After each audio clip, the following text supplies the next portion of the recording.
Kerusakan garam beku dan pencairan es.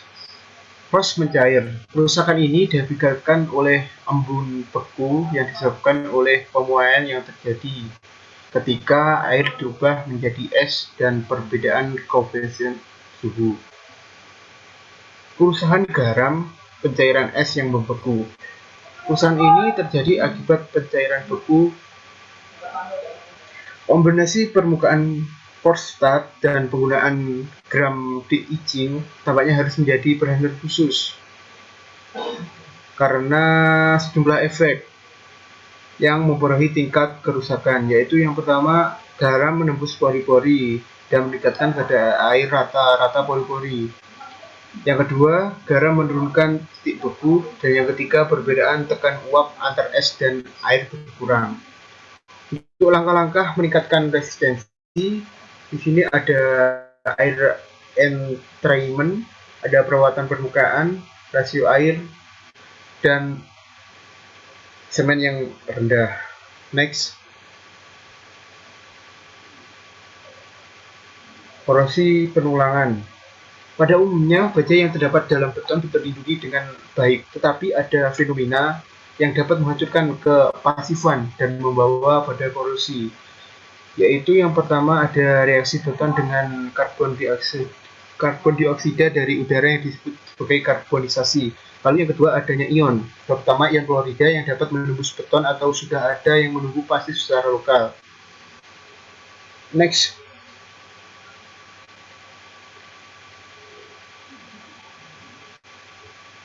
Selanjutnya ada beton prategang. Kerusakan yang utama adalah tipe kekurangan, di mana kekuatan struktur yang menggunakan sistem ini tergantung dengan kekuatan baja. Baja sendiri adalah material struktur yang rawan korosi dan juga tidak memberikan tanda-tanda atau peringatan apapun ketika mengalami kerusakan. Korosi dimulai pada awal konstruksi, di mana biasanya baja tidak terlindung pada proses distribusi ataupun penyimpanan, dan seringkali langsung berkontak erat dengan air. Next. Selanjutnya, merupakan prinsip perlindungan dan perbaikan struktur beton. Prinsip dan metode yang berhubungan dengan cacat pada beton. Di sini kecacatan adalah sesuatu yang disebabkan oleh 3 tindakan, baik secara terpisah maupun kombinasi, yaitu tindakan mekanisme. Yang pertama, tindakan yang disebabkan oleh benturan, kelebihan kapasitas, gerak yang ditimbulkan akibat statement, dan terjadinya karena explosion. Kemudian yang kedua, tindakan kimia dan biologis, yaitu tindakan yang disebabkan oleh lingkungan sekitar. Lalu yang ketiga ada tindakan fisik yang disebabkan zat kimia seperti pembukaan, pencairan, retak termal, kelembaban, kristalisasi, dan lain-lain.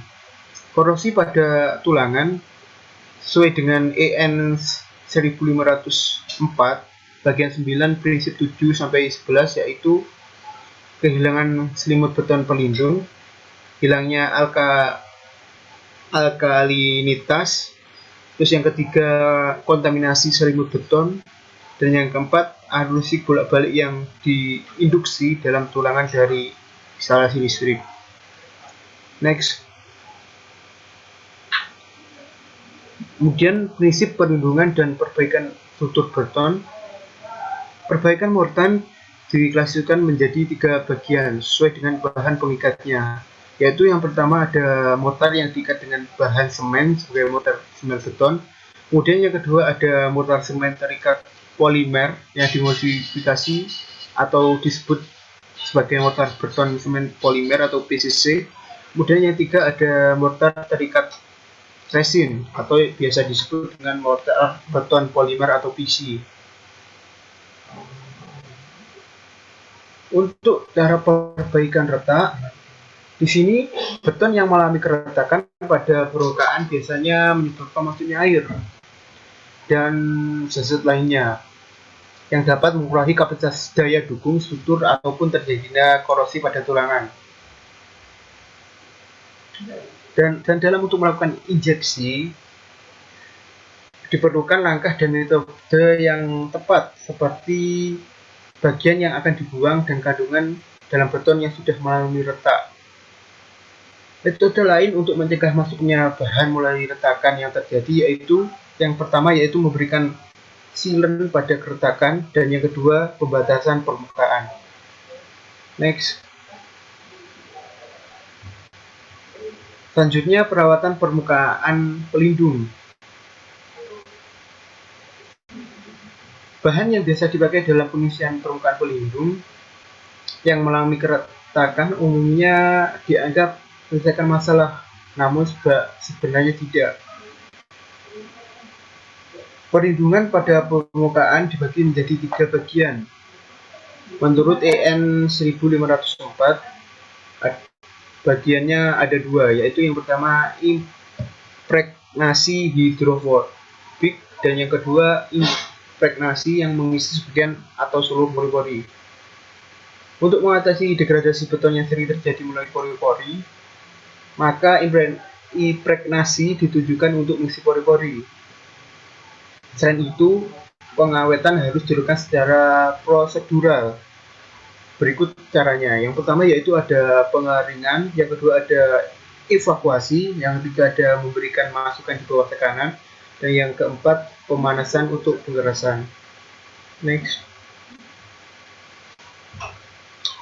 Sistem proteksi katodik, yaitu salah satu metode untuk melindungi baja dari cairan agresif yang dapat mencegah terjadinya korosi.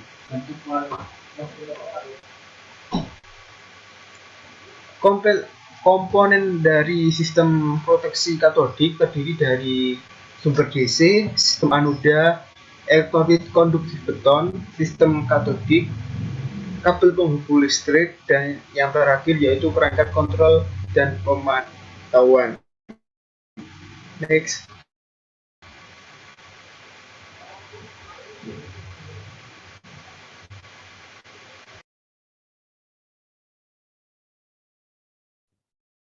Selanjutnya yang akan kita bahas yaitu kayu. Pada umumnya, kayu ini merupakan suatu bahan konstruksi yang lazim digunakan dalam struktur bangunan. Walaupun bahan ini sering dimanfaatkan, tetapi tidak dapat dipungkiri juga, kinerja kayu tersebut dapat menurun karena terjadinya pelapukan secara alami, kemudian serangan biologis, dan juga serangan kimia. Penurunan kinerja tersebut dapat diatasi dengan adanya pelindung atau pelapis kayu. Next.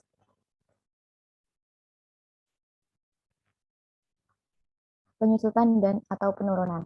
Proses pelapukan dapat terjadi karena adanya beberapa faktor, yaitu yang pertama pembusukan oleh jamur atau brown root and white root fungi, kemudian ada jenis jamur soft root dan juga wood disfiguring fungi, kemudian ada degradasi oleh serangga, kemudian ada serangan oleh penggerak laut, kemudian serangan bakteri, kemudian ada faktor pelapukan alami dan juga serangan kimia. Next. Selanjutnya adalah perlindungan. Jadi di setiap jenis kayu memiliki masa pakai sesuai dengan kondisi lingkungan. Apabila daya tahan dari sebuah kayu tidak dapat mencukupi umur rencana yang telah ditentukan, maka harus ada tindakan yang harus segera diambil, yaitu yang pertama, dengan melakukan desain pelindung.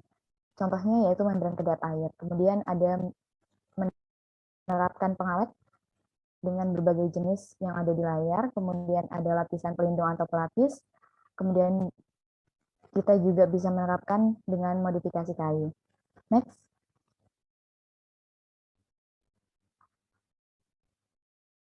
Selanjutnya yaitu kelas bahaya. Jadi kelas bahaya ini diatur pada The European Standard atau IN 335, yaitu durability of wood and wood-based products, mengenai tentang identifikasi kelas bahaya dari lingkungan, layanan, dan lokasi geografis tertentu. Kelas bahaya ini terbagi menjadi 5 paparan, yaitu ada paparan di atas tanah dan tertutup, kemudian paparan di atas tanah dan tertutup, ada paparan di atas tanah dan tidak tertutup, paparan kontak dengan tanah atau air tanah, dan juga ada paparan dalam air asin.